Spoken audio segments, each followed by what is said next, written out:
안녕하세요. 제가 이번에 쉽게 읽는 언어 철학이라는 책을 읽었어요. 언어 철학을 처음 접하는데 입문서로 좋아서 말씀을 드려보려고 합니다. 이 책은 박병철 님이 쓰셨는데 책을 쓰게 된 이유가 언젠가 어떤 공부하냐 쉽게 설명해 줄 수 있냐는 질문을 받았는데 대답을 못했다고 해요. 그리고 이제 학생들을 가르쳐야 되는데 쉽게 설명을 해야 할 필요성을 느꼈다고 합니다. 거기다가 나중에 아이가 커서 아빠한테 무슨 공부하냐고 물어봤을 때 대답하지 못하면 곤란하잖아요. 그래서 정말 쉽게 읽을 수 있는 언어 철학 책을 쓰신 것 같아요. 서강사에서 나왔고요. 총 20장으로 구성이 되어 있어요. 1장에서는 철학에서 언어에 관심을 어떻게 가지게 되었는지 이야기하고 있는데요. 그 이전까지의 철학은 형이상학 철학? 명료하게 답을 내놓기 어려운 철학들이 주를 이루었다면 근대가 지나고 20세기 초반에 가서는 우리가 지금 하고 있는 이야기들이 다 언어를 이해하지 못해서 해결을 못하고 있다. 그런 문제의식이 생겼나 봐요. 철학의 언어적 전환이라고 언어를 철학적 탐구의 대상으로 했다고 합니다. 그래서 이제 우리가 일상에서 쓰는 언어랑 철학에서 쓰는 언어랑 좀 구분을 해야 한다. 그래서 일상에서 쓰는 말보다 좀 더 간단하고 명료해졌다고 해요. 우리가 일상에서 쓸 때 문장으로 주로 말을 하잖아요.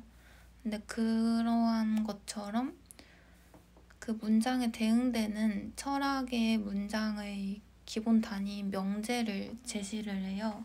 이 명제는 문장과 다른 점이 뭐냐면 참과 거짓을 판별할 수 있어야 한대요. 그러면 참과 거짓이 판별이 안 되는 문장은 명제가 아닌 거잖아요. 근데 지금까지 철학에서는 그런 문장들로 인해서 우리가 혼란을 겪었다. 명제가 아닌 것은 무의미하다. 이렇게 이야기를 하더라고요. 그래서 이제 철학을 그렇게 명료한 언어를 사용을 하면 과학처럼 분명하고 결정적인 답이 있을 거라고 생각을 했나 봐요. 근데 저는 여기서부터도 좀 와닿지 않았던 게 물론 그런 형이상학적 질문들이 뜬구름 잡는 이야기처럼 들릴 수 있고 하지만 아예 무의미하다고 일조시키는 건 조금 성급하지 않나? 이런 생각을 했었습니다. 그래서 그 뒤에는 논리학에 대해서 간단하게 설명을 하고 있어요. 여기서는 논리학을 언어 철학을 이해하기 위한 도구라고 말하고 있는데 논리학도 저는 사실 그냥 이 책에서만 봤을 때는 굳이 필요한가 싶긴 했어요. 왜냐면 그냥 읽어도 이해가 잘 되는 문장을 구조적으로 해체하고 분석함으로써 더 어렵게 만드는 느낌이어서 철학적으로 어렵고 방대한 이야기를 하면 논리학이 필요할 수도 있겠구나 싶은데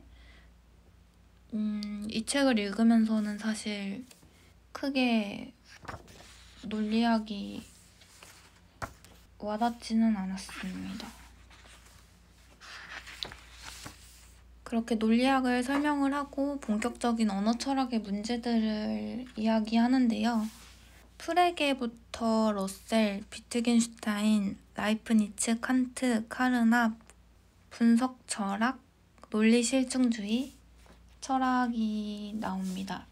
일단 좀 공통적으로 이 사람들이 언어를 되게 수학처럼 바라보고 수학처럼 대하더라고요. 근데 저는 그렇게 구조적으로만 보는 게 뭔가 이상했어요. 그나마 좀 흥미로웠던 부분은 러셀의 경험주의 철학이었는데요. 러셀은 경험한 것만 우리가 알 수 있다고 하고 그것을 언어로 표현할 수 있다고 표현할 수 있어야 한다고 말을 해요. 근데 우리가 경험을 하는 게 순간순간의 경험이잖아요. 그래서 그 감각적인 파편들을 우리가 경험하는 건데 그것들을 논리적 고유명을 통해서 분별할 수 있다고 하는데 이 부분이 좀 재밌었어요. 그리고 비트겐슈타인의 그림 이론도 재밌었는데 언어와 세상은 대응된다고 동일한 논리적 구조를 따른다고 해요. 그래서 사실이 쌓여서 세상을 이루듯이 명제가 쌓여서 언어가 된다. 그런 관점도 흥미로웠습니다. 그러면서 명제는 사실의 논리적 그림이니까 사실이 아니면 명제한테는 재현할 권한이 없는 거잖아요, 세상을. 그래서 소크라테스 이후 많은 질문들, 형이상학적 질문들은 언어로 표현할 수 없는 철학적 질문이래요. 왜냐면 사실인지 아닌지 알 수 없으니까. 그러면서 그런 질문들이 무의미하다 이렇게 결론을 내리는데 여기서도 저는 무의미하다까지 간다고 이런 느낌이 들긴 했어요. 그래서 논리실증주의가 계속 나오다가 후반에는 콰인이라는 철학자에 의해서 논리실증주의가 비판을 받아요. 경험주의의 두 도그마라는 내용이 소개가 되고요. 그 뒤에 제가 제일 재밌었던 내용이 나오는데 바로 오스틴의 언어행위론이에요. 앞서 논리실증주의자들이 언어를 구조적으로 해석을 했다면 오스틴은 일상언어 관점을 주목을 했는데 이게 저는 좀 더 와닿았어요. 화자가 말을 하면서 말만 하는 게 아니라 어떤 행위를 수행한다.